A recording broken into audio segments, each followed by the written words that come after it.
Students, इस video में मैं नॉन पैरामीट्रिक और general form of a straight line equation पर थोड़ा और बात करूंगा और मैं आपको दिखाऊंगा इन फॉर्म्स को हम प्रॉब्लम्स में कैसे यूज़ करते हैं। तो पहले एक बार समराइज़ कर लेते हैं नॉन पैरामीट्रिक फॉर्म क्या होती है और जनरल फॉर्म क्या होती है। तो नॉन पैरामीट्रिक फॉर्म होती है जब आपके पास आपको एक लाइन लिखना हो passing through two complex number z1 and z2। तो नॉन पैरामीट्रिक फॉर्म में आप इस इक्वेशन को ऐसे लिख सकते हो। मैंने आपको बताया था एज ए डिटर्मिनेंट आप याद कर सकते हो। तो डिटर्मिनेंट होता है वो फर्स्ट रो में हम लिख सकते हैं z और z कॉन्जुगेट जो हमारा इक्वेशन का वेरिएबल है, तो उसको मैंने अलग कलर में लिख दिया। और फिर 1 और फिर z1 कॉन्जुगेट और 1 और फिर z2 कॉन्जुगेट और 1। ठीक है, इस तरह से आप डिटर्मिनेंट बना सकते हैं और इसको इक्वल टू 0 कर दें तो ये हो जाती है non parametric form of the lines equation. तो इसको अगर आप एक्सपेंडेड फॉर्म में लिखें तो क्या हो जाएगा, तो जो अगर आप फर्स्ट रो के अलॉन्ग एक्सपेंड करें तो z के साथ आ जाएगा z1 conjugate minus z2 conjugate. तो इसको लिख लेते हैं z1 conjugate minus z2 conjugate into z जो हमारा वेरिएबल है z। ठीक है, फिर हमारा सेकंड टर्म जो है z conjugate minus z conjugate के साथ क्या आ जाएगा z1 into 1 minus z2 into 1। तो इसमें आ जाएगा z1 माइनस z2। ठीक है, तो इसमें हम लिख सकते हैं minus z1 minus z2 into z conjugate. ठीक है, वेरिएबल हमारा z कॉन्जुगेट। और फिर कांस्टेंट टर्म क्या हो जाएगा, कांस्टेंट टर्म के लिए 1 के साथ आपका आ जाएगा z1 into z2 conjugate minus z2 into z1 conjugate. तो इसको आप लिख सकते हैं z1 z2 conjugate minus z1 conjugate z2। तो ये जो पूरी चीज़ है ये पूरा एक्सप्रेशन इक्वल टू 0। तो ये हो गई non parametric form of the lines equation in expanded form. फिर हमने ये देखा था कि इसको अगर हम थोड़ा और मैनिपुलेट करें तो हम इसको general form of lines equation में लेके जा सकते हैं। तो उसके लिए हमने क्या किया था, हमने ये जो एक्सप्रेशन है इसको हमने लिख लिया था as 2 iota times imaginary part of z1 z2 conjugate. इस तरह से हमने लिख लिया था। और अगर आपको इस पर कोई डाउट है तो आप वापस जाके वो वीडियो देख सकते हैं, मैं यहाँ पे सिर्फ समराइज कर रहा हूँ। तो हमने इसको ऐसे लिख लिया था और फिर हमने दोनों साइड्स ऑफ द इक्वेशन को आयोटा से मल्टीप्लाई कर दिया था क्योंकि हमें जो कांस्टेंट टर्म है, जो ये वाला टर्म है, हमें रियल चाहिए था। ठीक है, तो जब हम ये करेंगे तो इसमें हमें मिल जाएगा, फाइनली हमें इक्वेशन मिल जाएगी iota z1 conjugate minus z2 conjugate into variable z, फिर minus iota z1 minus z2 into z conjugate. ठीक है, और फिर जो कांस्टेंट टर्म है हमारा है वो आ जाएगा -2 imaginary part of z1 into z2 conjugate, ये इक्वल टू 0। तो इसको फिर हमने फाइनली ऐसे लिख लिया था, हमने ये जो z कॉन्जुगेट का कोफिशिएंट है उसको हमने बोल दिया था a, और फिर z का जो कोफिशिएंट है वो बन जाता है a कॉन्जुगेट, और हमने फिर जो कांस्टेंट टर्म है उसको हमने b बोल दिया था। और ये करके हमने फाइनली इक्वेशन को इस फॉर्म में लिख लिया था a conjugate z plus a z conjugate plus b equal to 0। तो ये जो फॉर्म है लाइन की इक्वेशन की, ये होती है general form of the equation. तो इस तरह से हमने स्टैंडर्ड नॉन पैरामीट्रिक फॉर्म लिखा था और वहाँ से फिर हमने जनरल फॉर्म ऐसे निकाल लिया था। अब हम चलिए इन दोनों फॉर्म्स को कुछ एग्जाम्पल्स पे अप्लाई करते हैं। तो पहला एग्जाम्पल हम करते हैं equation of line in non parametric form पर। तो इसके लिए हम दो कॉम्प्लेक्स नंबर्स ले लेते हैं कोई भी प्लेन में। तो मैं एक सिंपल सा एग्जाम्पल ले लेता हूँ, z1 इक्वल टू 1 और z2 इक्वल टू आयोटा। तो ये कौन से पॉइंट्स हैं, z1 इक्वल टू 1 ये पॉइंट है, z2 इक्वल टू आयोटा या ये पॉइंट है इमेजिनरी एक्सिस पर। और अब हम इन दोनों पॉइंट्स के थ्रू जो लाइन पास कर रही है उसको हम ड्रॉ कर देते हैं। ठीक है, तो ये लाइन है, इसकी हमें इक्वेशन लिखनी है इन नॉन पैरामीट्रिक फॉर्म।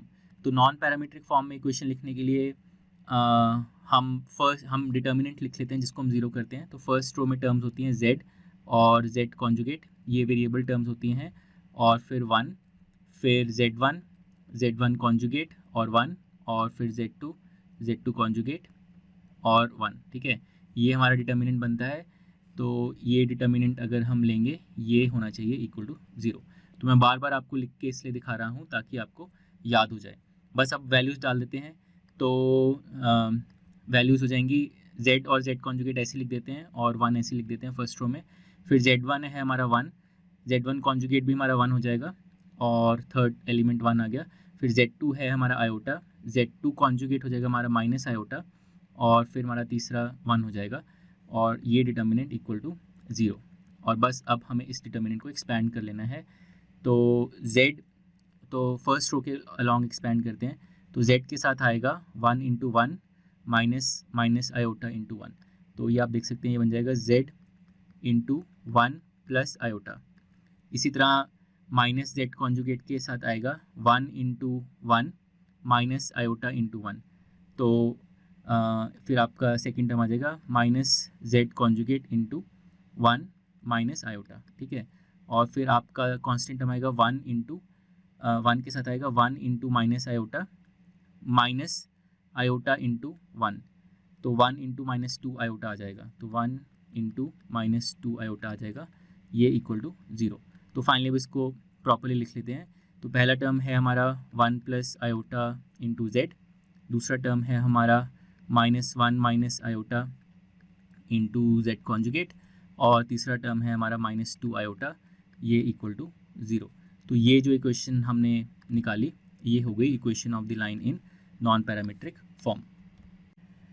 हमारे सेकंड एग्जांपल में हम बात करते हैं condition for collinearity of 3 points. तो मान लीजिए आपके पास 3 पॉइंट्स हैं Z1, Z2 और Z3, ठीक है।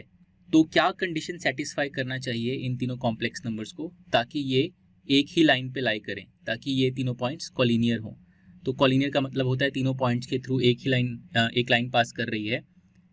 तो ये जैसे मैंने फिगर बनाया ये एक एग्जांपल हो गया 3 collinear points Z1, Z2 and Z3 का। तो इन तीनों कॉम्प्लेक्स नंबर्स को क्या कंडीशन सेटिस्फाई करना पड़ेगा, तो चलिए ये हम देखते हैं by using the non parametric form. तो हम क्या करते हैं, हम लिख देते हैं equation of the line passing through Z2 and Z3। तो इन दोनों पॉइंट्स से जो लाइन पास कर रही है उसकी हम इक्वेशन लिख देते हैं इन नॉन पैरामीट्रिक फॉर्म। तो नॉन पैरामीट्रिक फॉर्म के लिए हम डिटर्मिनेंट अपना लिख देते हैं जिसको हम 0 करेंगे। तो फर्स्ट रो में हम लिखते हैं z और z कॉन्जुगेट जो हमारा वेरिएबल है, इक्वेशन के वेरिएबल हैं, और फिर 1, फिर z2 कॉन्जुगेट और 1, और फिर z3 कॉन्जुगेट और 1, ठीक है।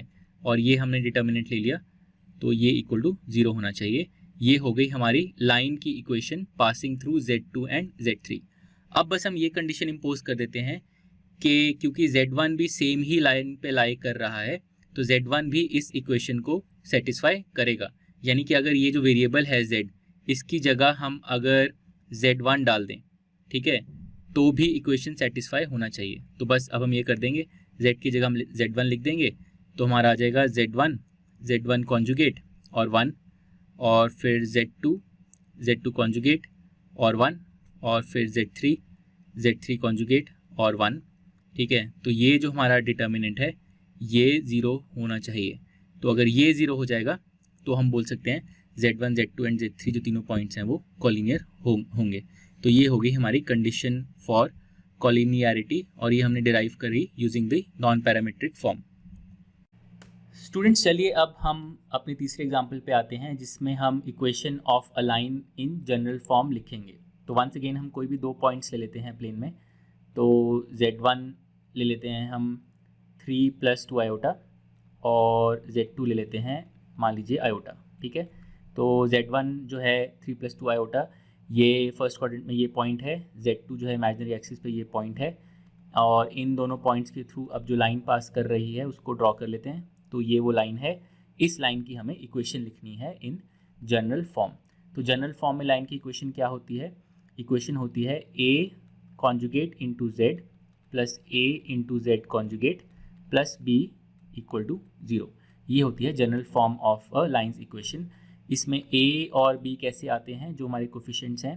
तो इसमें जो A होता है आप याद करिए, अगर आपको याद नहीं है तो वापस जाके आप देख सकते हैं, मैं यहाँ पे डायरेक्टली यूज़ करूँगा रिजल्ट। तो A होता है minus iota into Z1 minus Z2, ठीक है। तो Z1 है आपका 3 + 2 आयोटा, Z2 है आपका आयोटा, तो Z1 माइनस Z2 हो जाएगा 3 + आयोटा।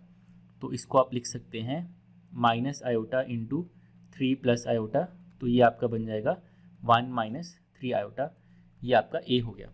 और ए आपका आ गया तो बी तो अब आई जाए, ए कॉन्जुगेट तो आ ही जाएगा, बस आप इसका कॉन्जुगेट ले लेंगे। अब बी निकालते हैं, बी की वैल्यू होती है -2 times imaginary part of z1 into z2 conjugate.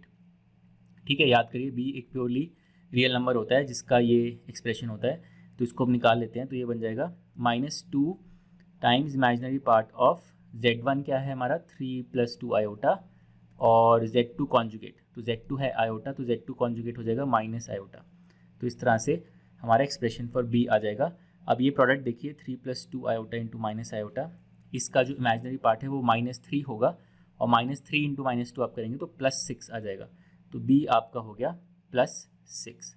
ठीक है, तो अब आपके पास ए आ गया, ए है आपका 1 - 3 आयोटा, आपके पास बी भी आ गया 6। तो आप इक्वेशन लिख सकते हैं हम यूजिंग द जनरल फॉर्म, ये वाला जो जनरल फॉर्म है ये यूज़ करके इक्वेशन अब लिख लेते हैं।